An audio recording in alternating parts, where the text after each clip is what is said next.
You'd have half the class walking out.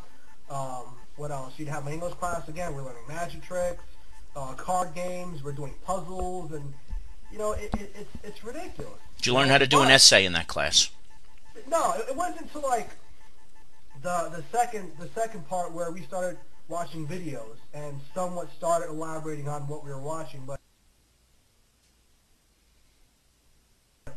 excuse me, we didn't do college essays. We did nothing that came even remotely close to college prep, and it's sad. It really is. And the problem is, it's still going on. It's still going on. If anything, it's worse, because at least before, maybe because we had such a young a teacher staff, we can connect with the teachers a little bit more. And it was that good personal teacher-student relationship, which sometimes can somewhat make up for the education, I guess, that you're losing. Because while I know for a fact I was like really cheated out in education at St. Anthony's, at least I can walk out there saying I learned a lot of life's lessons. I mean, Kogo itself, Kogo changed my life in ways I can't even begin to explain. For people who don't know what that is, explain what Kogo is. Kogo was basically a weekend retreat out in Mount Arlington, and it was more of a spiritual retreat as opposed to a religious retreat, and it was absolutely incredible. I mean, I would go in there with like 20 other people, and 18 or so out of the 20, I would really know nothing about. We said hi, we hung out, we chilled, we laughed, this and that during class, but we didn't know them. By the time that weekend was over, by the time we got off the bus leaving St. Anthony's, it was like a second family. It really was absolutely incredible. So those experiences and other experiences, I wouldn't trade for the world. But again, the problem is you're going there for an education. So, by the way, who ran those retreats? You ran a retreat. I'm sorry. Yeah. I'm sorry. All right, but unfortunately, when we went on those retreats, we didn't have workshops on how to write a college essay, and we didn't have a workshop on how to balance equations. So you would go on those weekends, and it would bring your experience of high school full circle, but it would not prepare you to go to college and keep up with your peers. Now, what do you say to those teachers who were collecting a salary, who sat on their asses and did nothing, and basically said to you, "We're sorry, but we can't take you guys. You can do whatever the hell you want"? What would you like to say to a teacher who abandoned you the way some of your teachers did?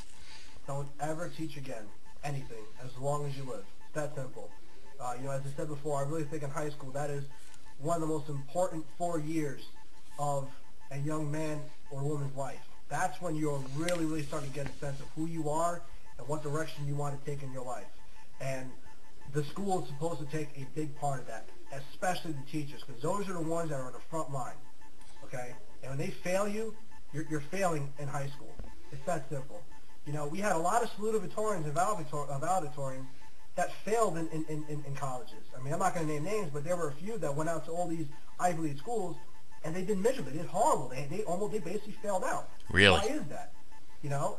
It's a shame. That should not happen. No. It really should not happen. I shouldn't be in my geometry class and having my teacher from Monday through Friday with his head down because he's tired, hungover, or just doesn't give a shit. That's not how high school is supposed to function. Now, I'm not saying at Rhode Island that's what's going on, but I'm talking about specifically with St. Anthony's. That's what goes on. To that extreme, don't know if that's still going on, but I do know for a fact that the students are continuously getting robbed. Okay? Continuously. And that needs to stop. Now, in Central Falls, Rhode Island, it's pretty obvious that they did a big number on trying to cover up what was actually really happening at these schools until the school board came and basically said, "You're all fired, you're inadequate." Do you think the same thing could be said of St. Anthony's, where they're trying to cover up the true reality, and that is the reality that these kids are not getting a proper education, that parents are wasting their money, and that truthfully nobody cares about making things better? Oh, absolutely. I agree 100%. Like I said, it really is all about the basketball program. That's it. I mean, I had my little brother tell me the other day that, oh man, I just totally forgot what he told me. There was a little confrontation between two football players. Okay, it almost got a little physical, but there was some pushing and shoving. There's no punches were thrown, but it became a confrontation. Something that I think in a normal school would have required at least some type of discipline. They were sent to the athletic office for the rest of the period. What type of discipline is that? That's a vacation. Same thing happened when I was going there. Yeah. You know, something would, a student would do something stupid, you yank them out and, you know, give them a little pep talk and send them to the athletic office. What are you teaching these kids? That they're better than everybody? Hmm. You know, that they're too good to conform to everyone else's rules and regulations? Hmm. You know, it's a shame. Then you have the whole, again, you have the whole education aspect of it, where the only people benefiting from that school, somewhat, I wouldn't say complete, but somewhat, are the basketball players. Because you have all these teachers that are doing such a miserable job. So unless you're one of those select few basketball or even now football players, what's the point of you going there? It's a waste of money. It's a waste of your time. You're not learning anything. Did So you? when you go to college, you're not going to have that foundation. And the bigger problem is, being in Jersey City, you already don't have that very, like, the absolute base of an education for elementary school. Because as Tim pointed out yesterday, that the Jersey City public elementary schools are horrible. So not only are they being cheated out of their elementary schools, but now they're being cheated out of high school. So how are they supposed to succeed into college? Yes, they may get into college, but that's not going into college. What do you go to employers? Say, yeah, I got into Rutgers, but no, I didn't. I couldn't make it. Hmm. That's not going to get you a job. That's No. not going to get you a career. That's not going to teach you anything.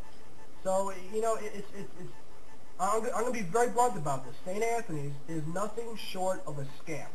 It really is. It is a 100% scam, and if there's anything that needs to be exposed more in Jersey City, it is that. Forget all these corrupt politicians.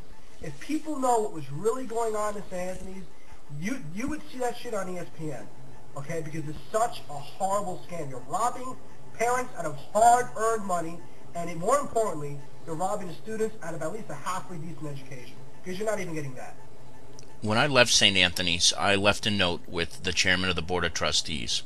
It took 2 years before any action was taken, and they brought in a man by the name of Jack Roslowski, who was the former principal of St. Peter's Prep and was a dear friend of mine, and he made series of recommendations starting from the top. They removed Brother James. They took Sister Felicia and Sister Allen away from the educational part of the school, and it still appears that there's been little progress, even after the board paid substantial money to have the school evaluated and fixed. What's the Yeah. one thing? All right, keeping in mind that we're pretty short on time and we got maybe about 2 minutes left. What do you think is the first and most important thing that needs to be done today to start fixing that place up, like they're doing in Central Falls, without saying let's fire all the teachers? Honestly, I don't think there's just one thing.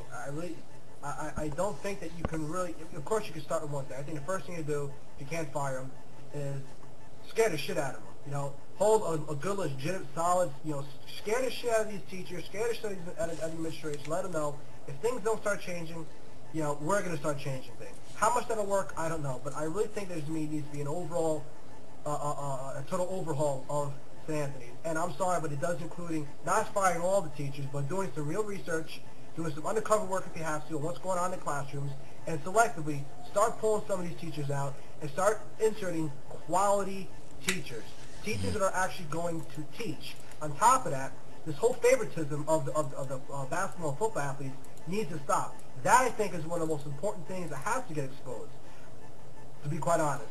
Because once you take away that bias, once you take away that golden ticket that these kids get, now it becomes an even playing field. Now you'll start seeing kids know that they can't get away with shit. Because if they're not going to get away with anything, then I'm not going to get away with anything. And I think that's one of the strongest messages you can do. The problem is, till this date, nobody has taken that initiative and that step to really expose the school, and I think it needs to happen. You think Bob Hurley knows about what really happens, or do you think they're hoodwinking him since he's not really at the school too often?